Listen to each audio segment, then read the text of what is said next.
বন্ধুরা, অনেকটা সময় দেরি হলেও ভারত তৈরি করতে চলেছে নিজস্ব বুলেট ট্রেন। ভারতের ধীরগতির শহর বলে পরিচিত বেঙ্গালুরুতে তৈরি হবে এই ট্রেন। আসলে ভারতে বহুদিন ধরেই বুলেট ট্রেন ট্র্যাক পিছানোর কাজ চলছে। এই ট্র্যাকে কোন ট্রেন চলবে, দেশীয় ট্রেন নাকি জাপানিজ ট্রেন, সেই নিয়ে একটা সংশয় রয়ে গেছে। জাপান প্রথমে ভারতে জাপানের তৈরি হাই স্পিড ট্রেন দেবে বলে ঠিক করেছিল, কিন্তু এই জাপানিজ ট্রেনগুলি অতিরিক্ত মূল্য হয় ভারত নিজেই এই ট্রেন তৈরি করবে ঠিক করেছে। ভারতের BEML অর্থাৎ ভারত আর্থ মুভার্স লিমিটেড এই ট্রেন তৈরি করার দায়িত্ব নিয়েছে। বেঙ্গালুরু ইন্ডিয়ান কোচ ফ্যাক্টরিতে এই ট্রেন তৈরি করা হবে। 8 বগির এই ট্রেনের হাই স্পিড হবে 250 কিমি থেকে 280 কিমি প্রতি ঘন্টা, যেখানে জাপানের শিনকানসেন বুলেট ট্রেনের হাই স্পিড 320 কিমি প্রতি ঘন্টা। Mumbai Ahmedabad high speed rail করিডোরে জাপানের বুলেট ট্রেন চলার কথা ছিল, কিন্তু জাপানের এক একটি বুলেট ট্রেনের দাম এত বেশি যে ভারত শেষে নিজের দেশে নিজস্ব বুলেট ট্রেন তৈরি করার কথা ভাবছে। জাপানের এক একটি বুলেট ট্রেন প্রায় 600 কোটি টাকার কাছাকাছি, যেখানে ভারতের বুলেট ট্রেন মাত্র 250 কোটি টাকায় তৈরি হয়ে যাবে। মুম্বাই আহমেদাবাদ বুলেট ট্রেন করিডোরটি 508 কিমি দীর্ঘ, যেটি ভারতীয় বুলেট ট্রেনের অতিক্রম করতে সময় লাগবে 3 ঘন্টা।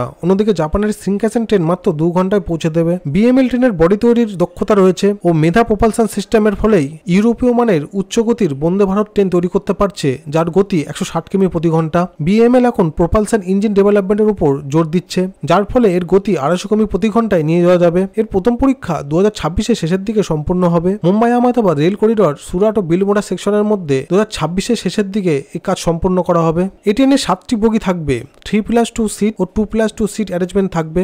মোট সিটিং ক্যাপাসিটি থাকবে 530 জনের। পরবর্তীকালে প্যাসেঞ্জারের চাহিদা বাড়লে এই ট্রেনের বগির সংখ্যা বাড়িয়ে 12 থেকে 16টি করা হবে। এই ট্রেনগুলি আন্তর্জাতিক বাজারের দিকে লক্ষ্য রেখেই তৈরি করা হচ্ছে, যাতে এই ট্রেনগুলি ভবিষ্যতে এশিয়া ও আফ্রিকার মতো দেশে রপ্তানি করা যেতে পারে। BML হায়দ্রাবাদের কারখানাতে এই ট্রেনের propulsion system, train control management system develop করবে। তারপরে ট্রেনের পুরোটা তৈরি করা হবে বেঙ্গালুরুতে। মুম্বাই আহমেদাবাদ রুটে ফাইনাল ট্রায়াল শেষ হলে পরবর্তী যে হাই স্পিড রেল করিডোর তৈরি হবে, যেমন দিল্লি বারাণসী, মুম্বাই আহমেদাবাদ, বেঙ্গালুরু, চেন্নাই, এইসব রুটেও হাই স্পিড ট্রেন চলবে। তো বন্ধুরা, আমাদের চ্যানেলে এরকমই আরো খবর পেতে চ্যানেলটি লাইক, শেয়ার ও সাবস্ক্রাইব করবেন। জয় হিন্দ, ধন্যবাদ।